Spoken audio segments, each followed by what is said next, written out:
ఆ డబ్బాలో ఆవు నెయ్యి మొత్తం అయిపోయిన తర్వాత డబ్బాని శుభ్రంగా నీళ్లతో కడగండి. ఆ తర్వాత పొడి వస్త్రంతో తుడిచి ఆ ఆవు నెయ్యి డబ్బాను ఆరబెట్టండి. ఆవు నెయ్యి మొత్తం కూడా దీపారాధనకు పూర్తయిపోయాక చక్కగా డబ్బా కడుక్కొని దాన్ని ఆరబెట్టుకొని సిద్ధం చేసుకోండి. ఇప్పుడు ఆ ఆవు నెయ్యి డబ్బాలో ఒక పెద్ద యాలక్కాయ వేయండి. చిన్న యాలక్కాయ కాదు, పెద్ద యాలక్కాయ వేయండి. అంటే బిర్యానీలో ఉపయోగించే యాలక్కాయ వేయండి. చిటికెడు పసుపు కూడా ఆవు నెయ్యి డబ్బాలో వేయండి. ఆ ఆవు నెయ్యి డబ్బా, ఖాళీ డబ్బా మీ పూజా మందిరంలో లక్ష్మీదేవి ఫోటో దగ్గర ఉంచుకోండి.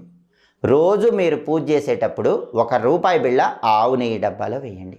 ఎప్పుడైతే ఆ ఆవు నెయ్యి డబ్బా మొత్తం కూడా రూపాయి బిళ్ళలతో నిండిపోతుందో అప్పుడు దానికి మూత పెట్టి ఆ డబ్బాని మీ బీరువాలో దాచిపెట్టుకోండి.